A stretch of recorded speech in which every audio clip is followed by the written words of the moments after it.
Good morning, Dakota Tait with your 8:30 Hunter News update. There's been a unit fire in Bar Beach around 3 a.m. this morning. At least 3 crews attended the blaze on Nixon Street. The fire was contained within the unit and a man was removed by neighbours without injuries. It's understood police believe the fire to be suspicious and have launched an investigation. The city of Lake Macquarie is working overtime this Christmas with recycling rates likely to skyrocket.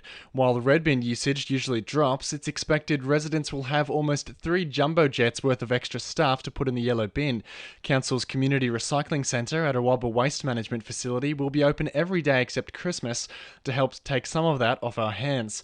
Director Service Delivery John Ferguson says they can help out with your red bin too. But at Wobble we have a special machine there that compresses polystyrene, and we can put that through the machine there. So we'll take that as well, and that saves some space in your red bin. So if you've got lots of polystyrene and cardboard, then please bring that out to Wobble if you can't fit it through your normal bins, and we'll get rid of it there for you. COVID restrictions are back for the Hunter and the state this morning.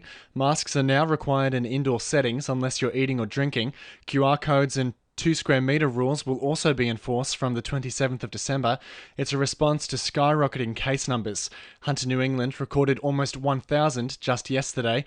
Dr. David Durheim says Omicron has a foothold in the region. This is certainly the case in the greater Newcastle, Lake Macquarie, Maitland, Port Stephens and Cessnock area, with a big increase in cases in recent days. This does mean that COVID is all around us, and we have to really make sure we take all of the measures that are so important to keep ourselves and others safe. Newcastle shoppers are reeling after $8,000 in Christmas lay-bys were paid off by a mystery person on Wednesday.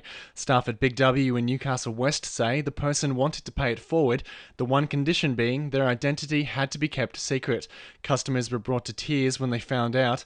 The money covered a range of items, including Christmas gifts, appliances and homeware. The hunters being reminded not to slip our furry friends food under the dinner table as we move into Christmas today.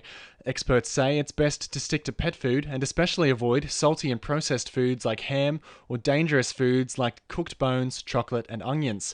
RSPCA spokesperson Kieran Watson says pets just want to be part of the celebrations too. Make sure they have plenty of water in the heat and bring them inside if it's too hot, and it's important to make sure you don't divulge too far off the usual routine. I know a lot of our pets thrive under routine, so it's important. Maybe give them a few extra doggy or cat treats, but stay away from the human food this Christmas. And it's hoped a decision to find the Catholic Diocese of Ballarat liable for abuse committed by a priest will see Hunter courts follow suit.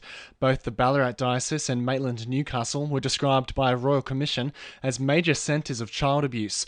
A Victorian court ordered a 1971 victim be paid more than $200,000 in damages and medical expenses. Local victims advocates groups are welcoming the move. 2NURFM Sport. Jets rookie Riley Warland is hoping to cement himself as a starting player when the club takes on the Wanderers on Sunday. The defender was a game day addition for last week's loss against ladder leaders Macarthur following Jordan Elsie's COVID diagnosis. The 19-year-old says he's got a lot to offer the club and hopes to make up for the loss on Boxing Day.